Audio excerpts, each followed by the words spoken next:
किसी आदमी की कोई कमजोरी हाथ में आ जाए तो वो वश में हो जाता है, फिर उसकी कमजोरी को हम अपना सहारा बनाते हैं उसे कोई भी काम करवाने को। भगवान की कमजोरी क्या है? रोते हुए नहीं देख सकते। भगवान को अपनाना है, अपने वश में करना है तो समर्पण करना हो। रोना यानी समर्पण। रोते किसके सामने हैं? जिसे अपना मानते हैं।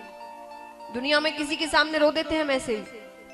नहीं रोते। रोते आंसू उसी के सामने आते हैं जिसे अपना मानते हैं, संपूर्ण तरीके से उस पर समर्पण कर देते हैं, उसके सामने हम रोते हैं। वो भाव करने हैं भगवान के सामने। तो महाराज इस प्रकार ये पहला श्लोक ठाकुर जी के स्वरूप के बारे में, स्वरूप यानी भागवत के महत्व के बारे में, आप इन 7 दिनों में क्या सीख कर जाएंगे? यही कि सत्य भगवान है, उनका आश्रय लेना है।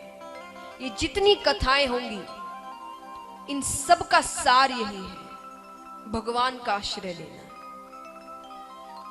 तो महाराज आइए, अब जिस समय श्री सुखदेव मुनि महाराज का जन्म हुआ, अपनी माता के गर्भ से निकलते ही उनका यज्ञोपवीत संस्कार भी नहीं हुआ था।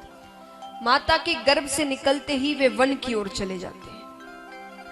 वन में उनके पीछे पीछे उनके पिता वेदव्यास जी महाराज आते हैं।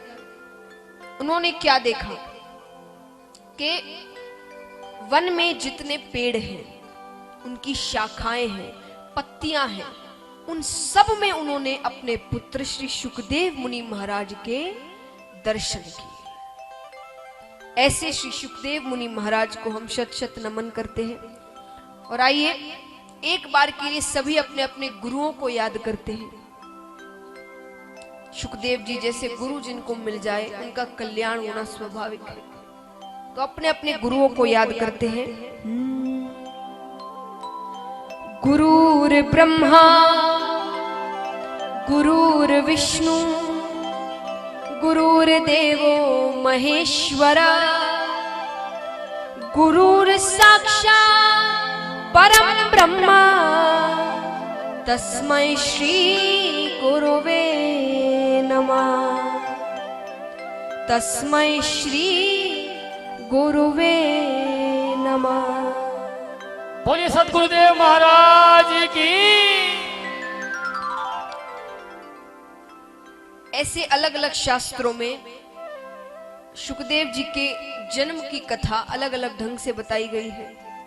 पर दंत कथा के अनुसार एक बार ब्रह्मलोक में ब्रह्मा जी ने एक सभा का आयोजन किया। आज के समय में जिसे हम मीटिंग कहते हैं, कॉन्फ्रेंस कहते हैं, तो ऊपर भी ये सब होते हैं। महाराज उन्हें कोई ना कोई बात को लेकर मीटिंग करनी पड़ती है, सभी देवी देवता इकट्ठा होते हैं, तो उसे सभा कहते हैं। सभा का आयोजन हुआ, सभी देवी देवता यक्ष गंधर्व किन्नर सब वहां पर पधारे। सभा में एक प्रश्न उठा कि 3 लोक 14 भुवन में सबसे महत्वपूर्ण वस्तु क्या है, सबसे कीमती वस्तु क्या है। सब अपना अपना मत देते हैं। किसी ने कहा सोना स्वर्ण, किसी ने कहा हीरा, किसी ने चांदी, किसी ने कुछ, सबने अपनी अपनी राय दी। वहां ऋषिगण भी बैठे थे। ऋषिगणों ने कहा नहीं, ये सारी चीजें तो बहुतों के पास मिलेगी। यहां भी कितने ऐसे होंगे जिनके पास स्वर्ण इत्यादि होगा ही, है कि नहीं। सोना चांदी थोड़ा बहुत तो होता ही है, और आज नहीं तो कल हो जाएगा, या आज नहीं पहले था। ये ऐसी चीजें जो कभी ना कभी हर किसी के पास मिल ही जाएगी हमें। तो ये इतनी महत्वपूर्ण वस्तु नहीं है। तो देवी देवताओं ने पूछा, आप ही बताइए सबसे महत्वपूर्ण वस्तु क्या है। तो ऋषिगणों ने कहा, अगर सबसे महत्वपूर्ण वस्तु कुछ है तो वो है प्रेम। ये हर किसी के पास नहीं मिलती। क्यों नहीं मिलती? सब कहेंगे भाई हम तो कई जनों से प्रेम करते हैं, हमारा परिवार है, रिश्तेदार है, मित्र है। वो असली प्रेम नहीं, सच्चा प्रेम नहीं, स्वार्थ का प्रेम है। उनसे हमारा स्वार्थ है। मान लीजिए वो हमारे अपने हैं, इसीलिए प्यार है। प्रेम हमारे अंदर है, हमारे स्वार्थ में है। मान लीजिए जैसे धन है, हमारे 500 रुपए भी चोरी हो जाए, बहुत दुख होता है कि नहीं? किसी के 500 रुपए, 1000 रुपए अगर चोरी हो जाए, आपको बड़ा दुख होगा। अब वही मान लीजिए पड़ोसी के 50,000 चोरी हो जाए, आपको दुख होगा?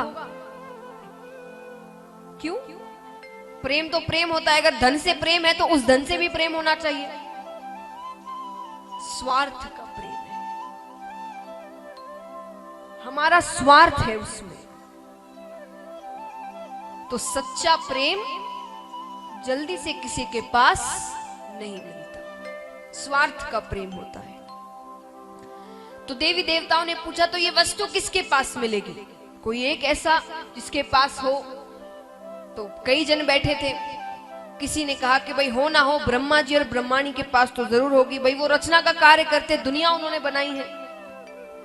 तो बोले नहीं, अब ब्रह्मा जी तो रचना के कार्य में बहुत व्यस्त रहते हैं, ब्रह्माणी के लिए उनके पास समय ही कहां है, तो प्रेम कहां से हो इतना?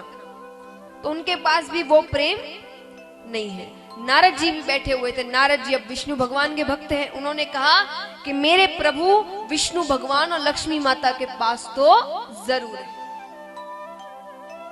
ऋषिगणों ने कहा नहीं,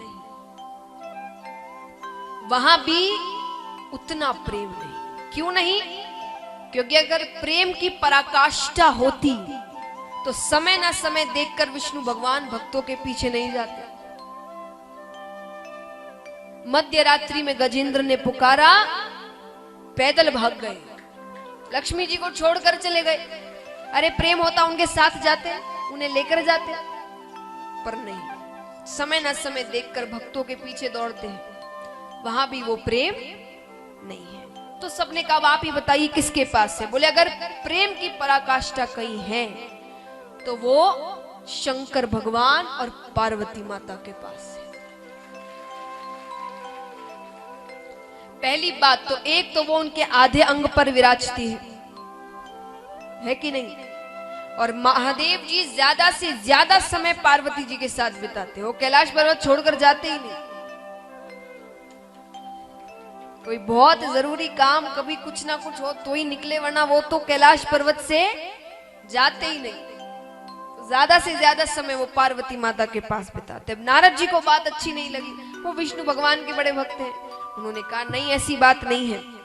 ऋषिगणों ने कहा नहीं ऐसी ही बात है। अब सब जो सभा में लोग बैठे थे सबको ये बात सही लगी। नारद जी ने कहा अगर मैं उनके बीच झगड़ा करवा दूं तो?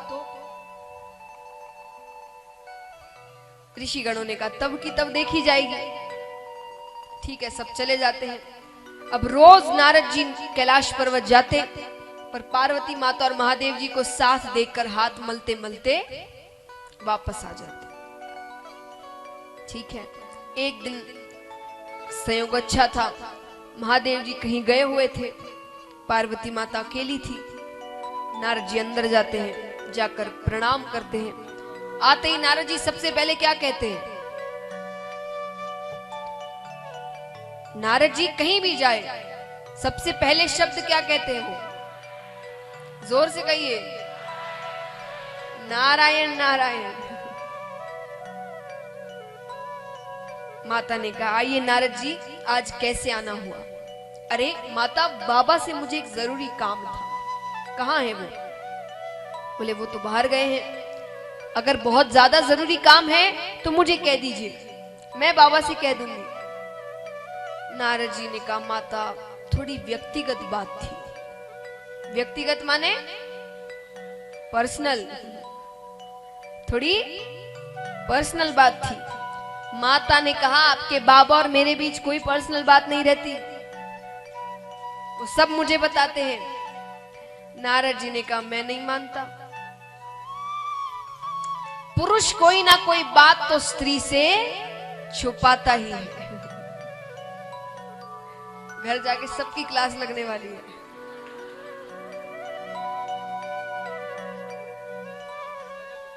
माता ने कहा ऐसी बात नहीं है। बोले ऐसी ही बात है। वो कोई भी हो, चाहे वो भगवान हो, साधारण सा मनुष्य हो, पुरुष कोई ना कोई बात स्त्री से जरूर छुपाता है। माता ने कहा नहीं नहीं। तो नारद जी ने कहा आपने अमर कथा सुनी है? माता ने कहा ये कौन सी कथा है? बोले ऐसी वैसी। अरे बहुत गोपनीय कथा है, आपने सुनी है? बोले नहीं। बोले बाबा हर किसी को नहीं सुनाते, जिससे सबसे ज्यादा प्रेम करते हो उसे ही सुनाते हैं। माता ने कहा तो मुझसे वो प्रेम ही नहीं करते। नारद जी ने कहा अब वो मैं क्या जानूं। अच्छा मैं चलता हूं, बाबा से मत कहना कि मैं आया था। नारद जी तो अपना काम कर कर चले गए। अब महाराज पार्वती माता के मन में केवल एक ही बात, अमर कथा क्या है, अमर कथा क्या है, मुझे क्यों नहीं सुनाई, ऐसी कौन सी कथा है। अब महादेव जी का आना होता है रोज की तरह। कोई स्वागत नहीं, कोई आव भगत नहीं, द्वार पर कोई लेने नहीं आया। ठीक है अंदर आ जाते हैं, आकर बैठते हैं। पार्वती माता बैठी हुई है, बात नहीं कर रही। खुद ही बात शुरू करते हैं महादेव जी।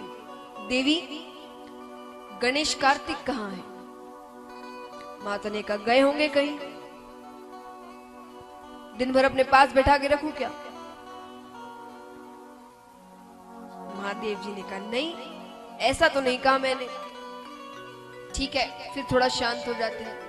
फिर थोड़ी देर बाद कहते देवी आपकी तबीयत तो ठीक है? माता ने कहा हाँ क्यों? बोले आज कुछ भांग नहीं मिली। अरे महाराज माता तो पहले ही क्रोधित थी और भांग की बात और आ गई। ये तो आग में घी डालने के समान हो। माता कहती है आपको दिन भर भांग घोट कर दो, बड़े बेटे को खीर बना कर दो, छोटे बेटे को लड्डू बना कर दो, इन्हीं चीजों के लिए ब्याह के लाए थे क्या मुझे?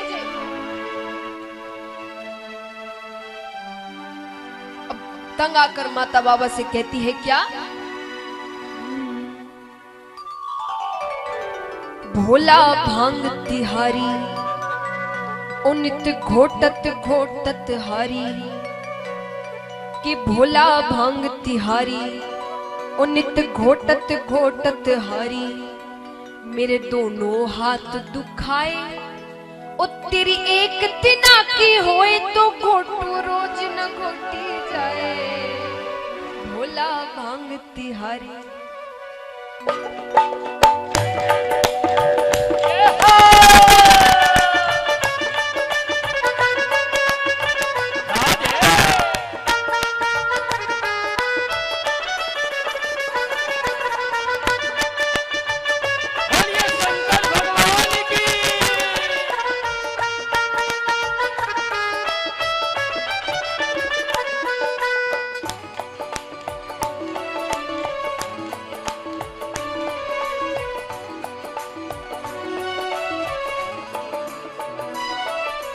भोला भांग तिहारी नित घोटत घोटत हारी।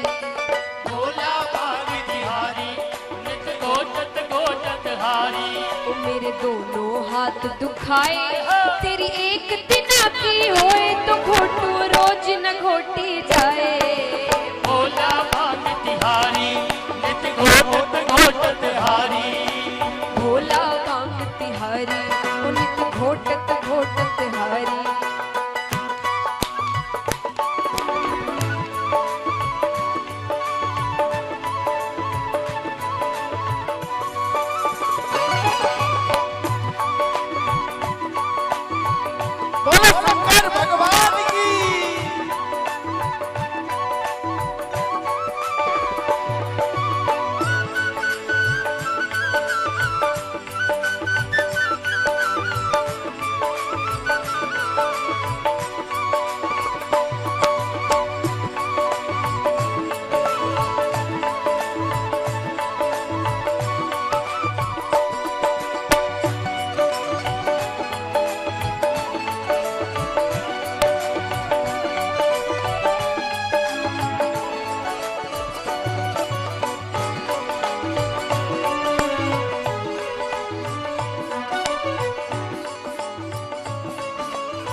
माता कहती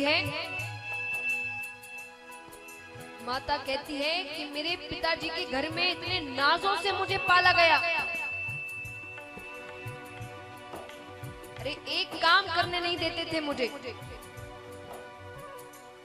महाराज राजा महाराजा के घर में पली बड़ी है। तो पार्वती माता कहती है, नाजुक तन को नाज से पाला, कैसे सहूं कसाले। नाजुक तन को नाज से पाला, कैसे सहूं कसाले। भांग तुम्हारी घोटत घोटत हाथ में पड़ गए छाले। हाँ छाले, हाँ छाले। तेरी रोज रोज की, तेरी रोज रोज की अकड़ रे भोला, हमसे सही न जाए। तेरी रोज रोज की अकड़ रे भोला, हमसे सही न जाए। तेरी एक दिना की होए तो घोटू रोज न घोटी जाए। भोला बांग तिहारी, उनत घोटत घोटत हारी।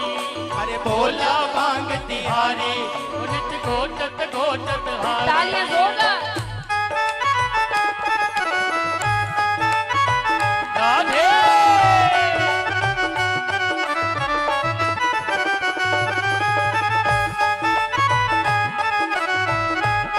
बोलिए देवों के देव महादेव की।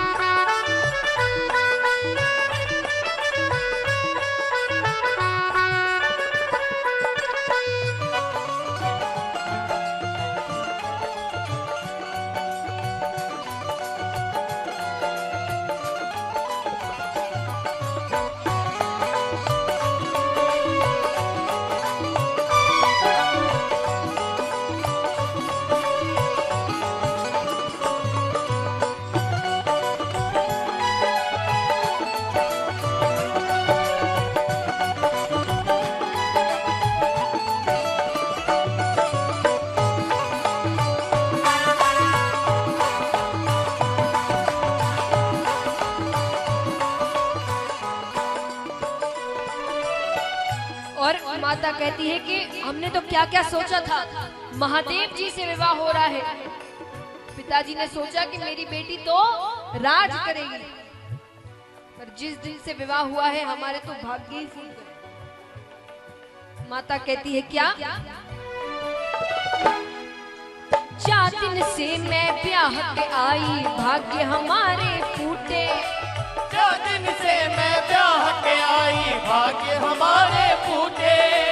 4 दिन से मैं ब्याह के आई, भाग्य हमारे फूटे। 4 दिन से मैं ब्याह के आई, भाग्य हमारे फूटे। राम करे ऐसा हो जाए, ये सिलबट्टा टूटे। हाँ टूटे, हाँ टूटे। ओ तेरी रोज रोज की, तेरी रोज रोज की अकड़ ने भोला, घर में राड़ मचाए। रोज रोज की अकड़ रे भोला, घर में राज मचाए। तेरी एक दिना की होए तो घोटू रोज न घोटी जाए। भोला बांग तिहारी, उनित घोटत घोटत हारी। भोला बांग तिहारी, उनित घोटत घोटत हारी।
कितने भाई बंधे यहाँ पर। जब घर में झगड़ा ज्यादा बढ़ जाता है तो जो माताएं बहनें उनकी आखिरी धमकी क्या होती है? हाँ, मायके चली जाऊंगी। क्या बात है। अब महादेव जी और पार्वती जी की बात भी झगड़ा थोड़ा ज्यादा बढ़ गया तो पार्वती जी भी क्या कहती है? अलख पड़े तेरे सिल पट्टे पर मैं पीहर को जाऊं। अलग पड़े तेरे सिल पट्टे पर मैं पीहर को जाऊं। अरे अलख पड़े तेरे सिल पट्टे पर मैं पीहर को जाऊं। अलग पड़े तेरे सिल पट्टे पर मैं पीहर को जाऊं। जब तू पीना भांग छोड़ दे तभी लौट कर आओ। हाँ आओ, हाँ आओ। मैं तो अपने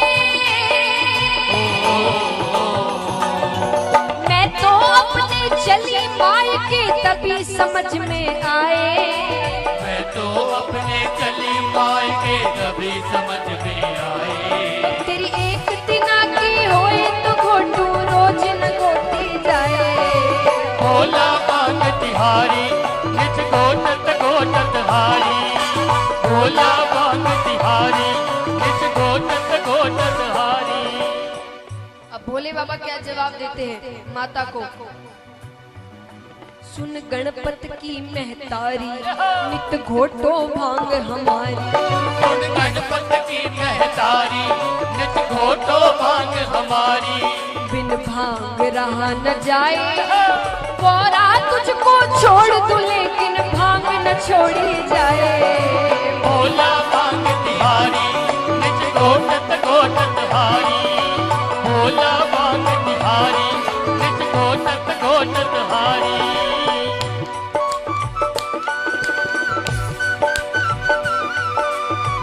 बोलिए शंकर भगवान की।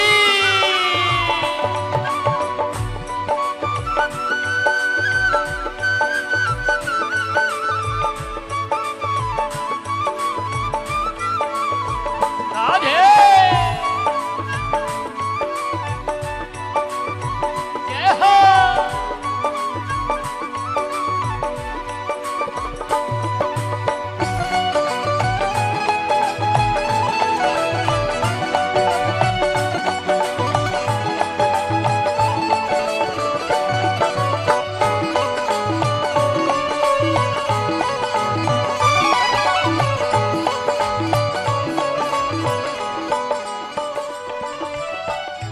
अब भोले बाबा भांग की महिमा बता रहे हैं।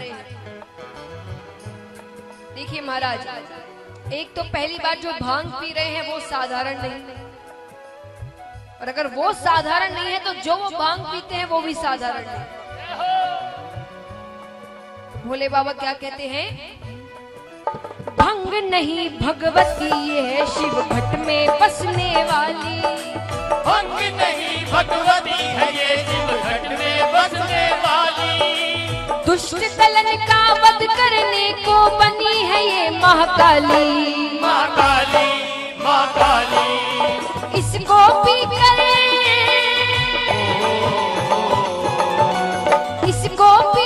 ऋषि मुनि भी शिव का ध्यान लगाए। इसको पीकर ऋषि मुनि भी शिव का ध्यान लगाए। तेरी एक दिना की होए तो घोटो रोज न घोटी जाए। भोला बांग तिहारी नित घोटत घोटत हारी।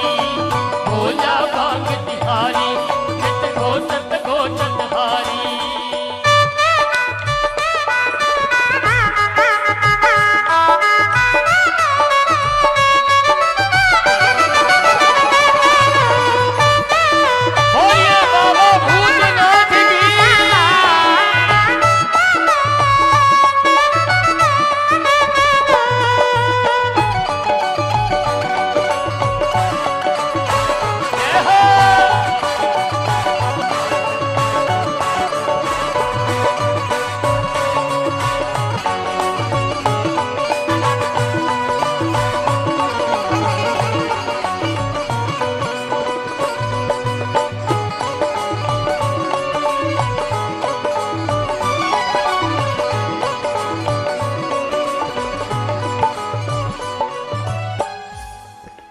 महाराज इतनी बड़ी बात कह दी कि गौरा तुझको छोड़ दूं लेकिन भांग ना छोड़ी जाए। तब पार्वती माता क्या कहती है?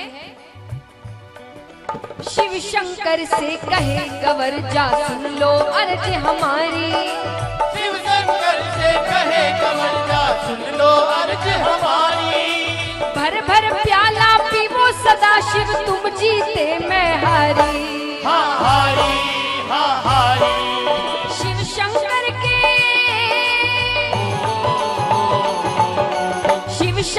के भंग की महिमा सबको गा के सुनाए। शिव शंकर के भंग की महिमा सबको गा के सुनाए। तेरी एक दिना की होए तो घोटू रोज न घोटी जाए।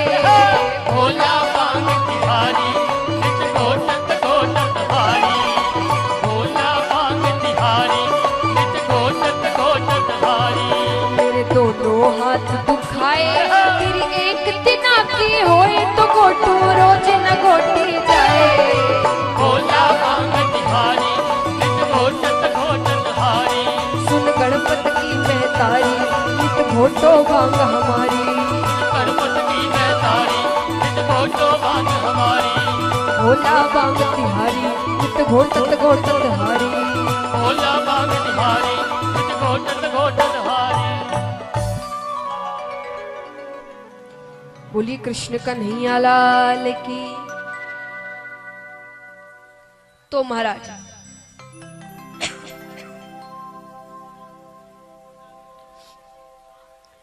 अब यहाँ भोले बाबा पूछ ही लेते हैं, देवी क्या बात है, आप बड़ी नाराज लग रही हैं। माता ने कहा नाराज बाद में कहना, पहले ये बताइए आप मुझसे प्रेम करते हैं कि नहीं।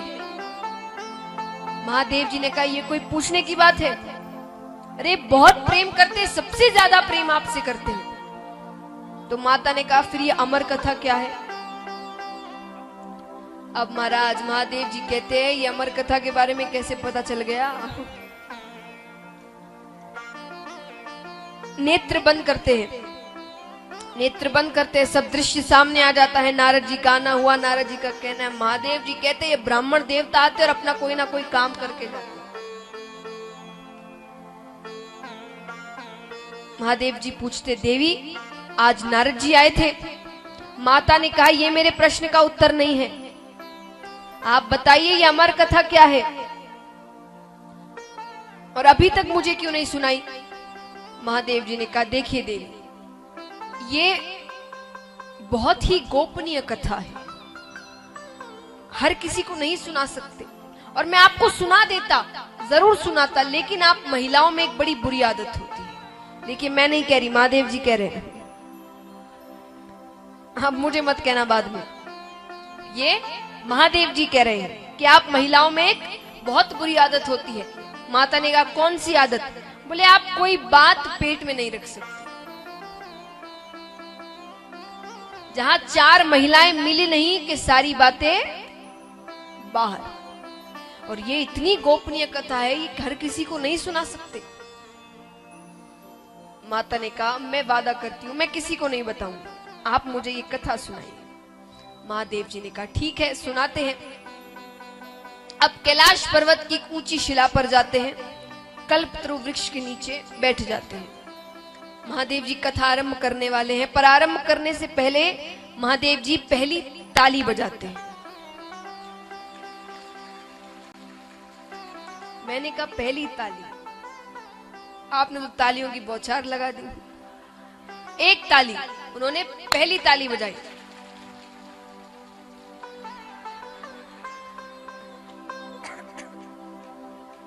क्यों बजाई? ताली बजाते ही वहां जितने भी जीव जंतु थे वो सब कैलाश पर्वत छोड़कर जाने लगे। क्यों जाने लगे? अब अमर कथा है, नाम से आप समझ सकते हैं अमर कथा। ये कथा सुनने के बाद इंसान अमर हो जाएगा, हर कोई तो नहीं सुन सकता। तो पहली ताली, अब देखिए ताली का यह महत्व है। हम कई बार कथाओं में जाते हैं, कीर्तनों में जाते हैं, तो जो महाराज जी होते हैं या जो गायक वहां गा रहे होते हैं वो आपसे ताली बजाने को बहुत कहते हैं, है कि नहीं? और आप जितने जो भक्त हैं महाराज आप सब तो ज्यादा कथाएं सुनते हैं, कीर्तनों में जाते हैं, कोटा के भक्त, कोटा के आसपास के भक्त, यहाँ इतनी कथाएं होती हैं, इतने सत्संग होते हैं, इतने कीर्तन होते हैं, तो मैं तो मानती हूँ कि आप तो हर दिन ही कोई ना कोई कीर्तन में जाते होंगे।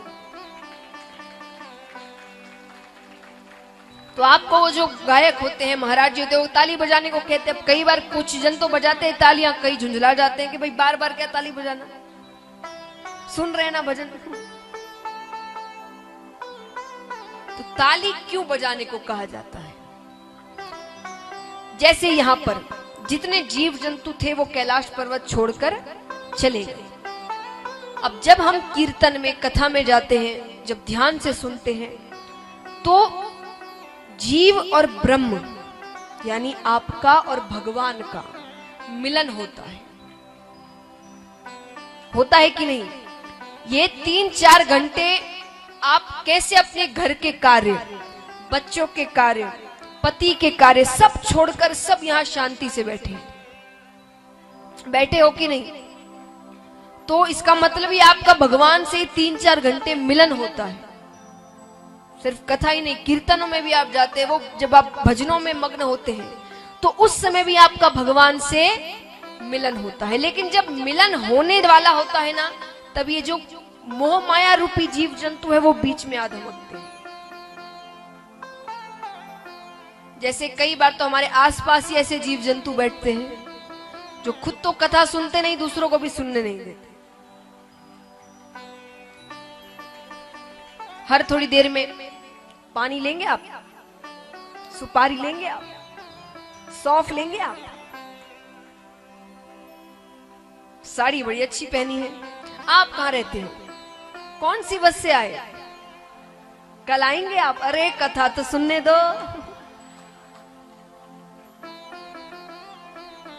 तो ये कब पूछते हैं? जब आप शांति से बैठे हैं, कुछ कर नहीं रहे, तो वो भी सोचते हैं भाई पूछते हैं। और जब हम जोर से ताली बजा रहे होते हैं, मग्न होते हैं, तो वो पूछने की हिम्मत नहीं करते। ये हुए एक जीव जंतु। तो आपके आसपास भी अगर ऐसे बैठे हो तो तालियां जोरदार बजाना, मतलब बैठे हैं। अब सब अपने आसपास वालों को देख रहे हैं कि भाई मैंने तो एक बार भी तुमसे कुछ नहीं पूछा। चलिए, तो ये एक जीव जंतु है। दूसरे होते हैं एक अहंकार।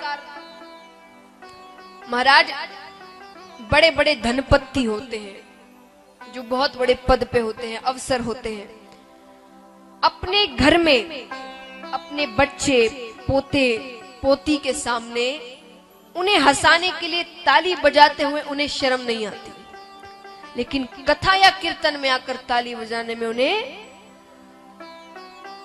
बड़ी शर्म आती है। वो बड़े एकदम शांति से बैठते हैं।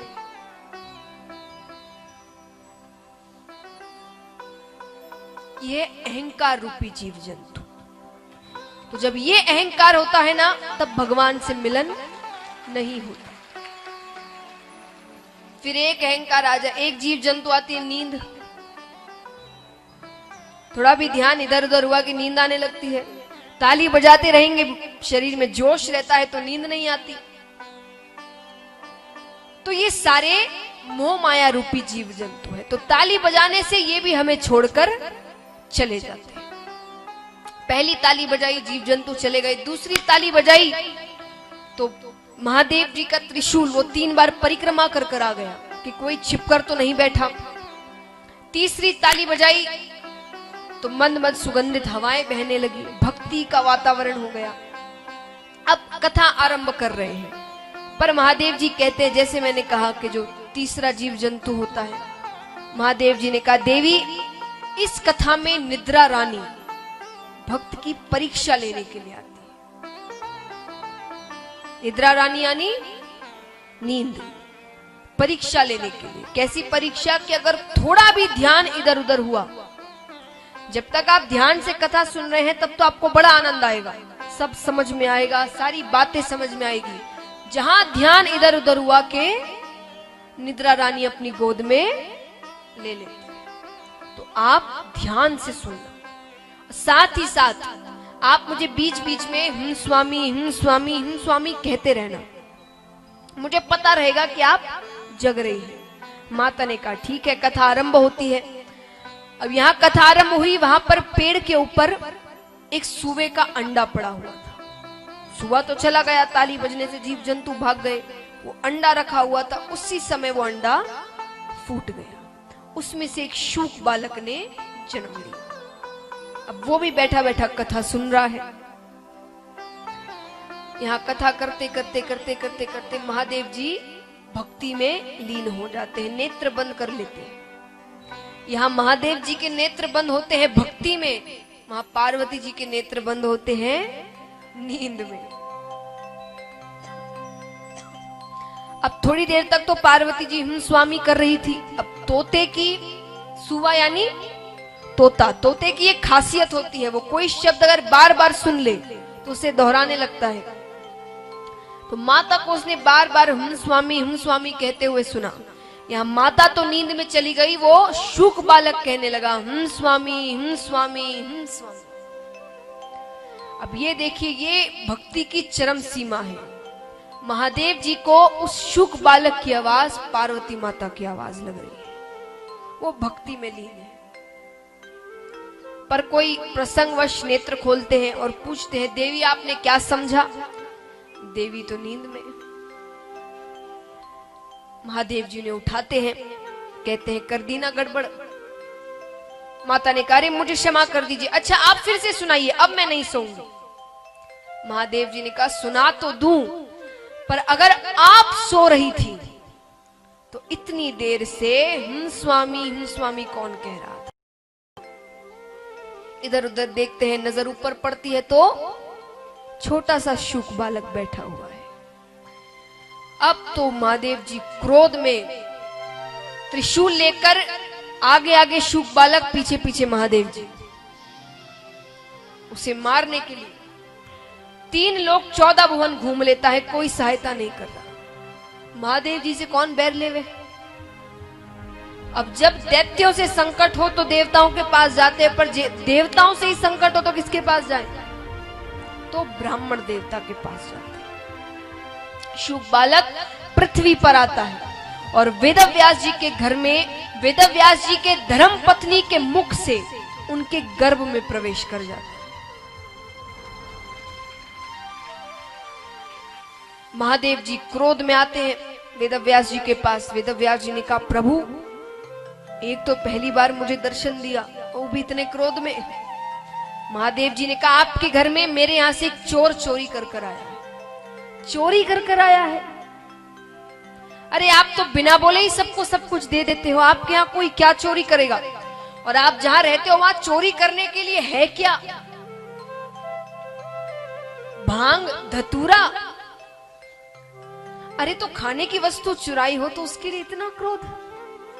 महादेव जी ने कहा नहीं, उसने मेरी अमर कथा चोरी से सुन ली, मैं उसे मृत्यु दंड देकर रहूंगा। वेदव्यास जी ने कहा महाराज आप बिल्कुल अपनी नाम की तरह है, भोले भंडारी। महादेव जी ने कहा क्यों? बोले क्योंकि अगर उसने अमर कथा सुन ली है, वो तो अमर हो चुका, आप उसे मार ही नहीं सकते। और मान लीजिए आप सर्वशक्तिमान है, महाकाल है, आपने उसे मार दिया तो वो अमर कथा झूठी हो गई। क्रोध में भगवान के सोचने समझने की भी शक्ति खत्म हो जाती है। हम तो क्या कर बैठे। पर महाराज ये बात बहुत कहते हैं ना, कहने के लिए कहा जाता है कि क्रोध नहीं करना चाहिए, क्रोध नहीं करना चाहिए। गलत बात है, क्रोध तो आ ही जाता है, वो हाथ में नहीं, क्रोध आ ही जाता है। लेकिन हाँ ये कर सकते हैं कि जब क्रोध आए तो ऐसा क्या करे कि क्रोध तुरंत चला जाए, जिससे हमारे हाथों कोई गलती ना हो। बहुत ही अच्छा तरीका है, काम भी करता है, लेकिन पर जैसे कहूं अगर वैसे करोगे तो ही काम करेगा। तरीका मेरा नहीं है। आप कहोगे भाई छोटी सी बच्ची ऐसे क्या पता, इसने कहा दुनिया देखी हो, लोग कैसे परेशान करते हैं, कितना क्रोध आता है। मैं नहीं कह रही, ये बड़े बड़े संत कहते हैं। जब क्रोध आए, राधा नाम का उच्चारण करना चाहिए। किस नाम का? कैसे कहना चाहिए? एक दो बार नहीं, राधे राधे राधे राधे राधे राधे राधे, जब तक क्रोध चला ना जाए। अब ये बताइए, मन में कहना चाहिए। क्रोध कब आता है? जब सामने कोई खड़ा है, झगड़ा हो रहा है, वो कुछ कह रहा है, उसके सामने कहने लग जाओ राधे राधे राधे राधे राधे राधे राधे राधे राधे राधे राधे राधे राधे राधे राधे राधे राधे राधे। अब इससे दो चीजें होंगी, एक तो आपका क्रोध जाएगा, पक्का जाएगा। दूसरा, जिसने क्रोध दिलाया है उसे क्रोध आ जाएगा। क्यों? अरे इसे तो मेरी किसी बात का फर्क ही नहीं पड़ रहा। जब भी क्रोध आए और आपको लगे कि भाई अब तो कुछ हो जाएगा मेरे हाथों, तो बस जोर जोर से कहने लग जाना राधे राधे राधे राधे राधे राधे। क्या कहोगे? अब कहकर दिखाओ, पता तो चले आप कर पाओगे कि नहीं।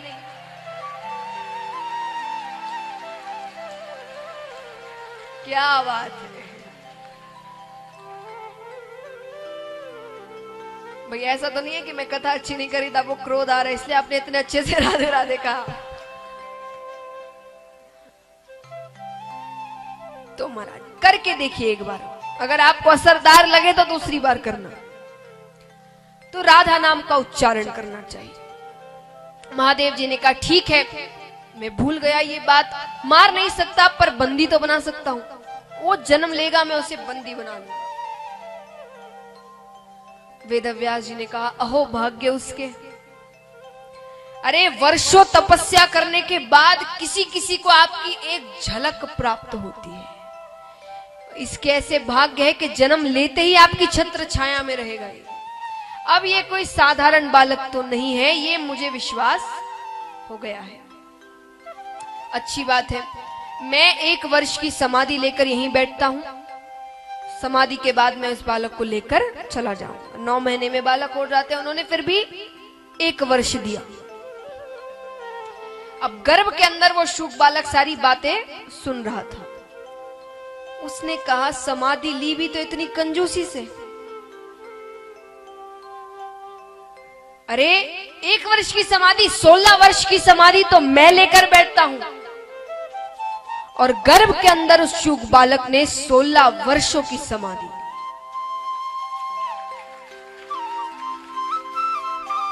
एक वर्ष पूरे होते हैं, महादेव जी उठते हैं कि लाइए बालक दीजिए। वेदव्यास जी ने कहा दीजिए दूर की बात, बाहर आना दूर की बात। 1 वर्ष में उसका आकार भी नहीं बढ़ा है अभी तक। इसमें धर्मपत्नी को बहुत तकलीफ हो रही है। आप उस बालक को क्षमा कर दीजिए। ब्राह्मणों की बात भगवान भी नहीं टालते, उन्होंने क्षमा कर दिया, वे चले गए। पर फिर भी 15.5 वर्षों तक वो बालक गर्भ के अंदर रहा। पर 15.5 वर्षों बाद जो कठोर तपस्या वो अंदर कर रहा था, उसके कारण वायुमंडल शून्य होने लगा, हाहाकार मचने लगा। सभी देवी देवता विष्णु भगवान के पास जाते, प्रभु अब आप ही कुछ कर सकते। ठाकुर जी नीचे आते हैं, गर्भ के बाहर से उससे बातें कर रहे हैं। अरे बाहर आओ, ये दुनिया बहुत सुंदर है, एक बार बाहर आकर देखो तो सही। शुक बालक ने कहा पता है सुंदर है, इसीलिए बाहर नहीं आना है। ये दुनिया इतनी सुंदर है कि यहां आकर लोग आपको भूल जाते हैं। ठाकुर जी ने कहा तुम्हारे कारण वेदव्यास जी की धर्म पत्नी ब्रह्माणी को तकलीफ हो रही है। ठीक है, आ जाऊंगा बाहर, लेकिन एक शर्त है, आप अपनी मोह माया रोक दे। ठाकुर जी ने कहा मोह माया थोड़ी रुक सकती है। तो बोले तो मैं अंदर ही ठीक हूं। ठाकुर जी ने कहा ठीक है, मैं एक क्षण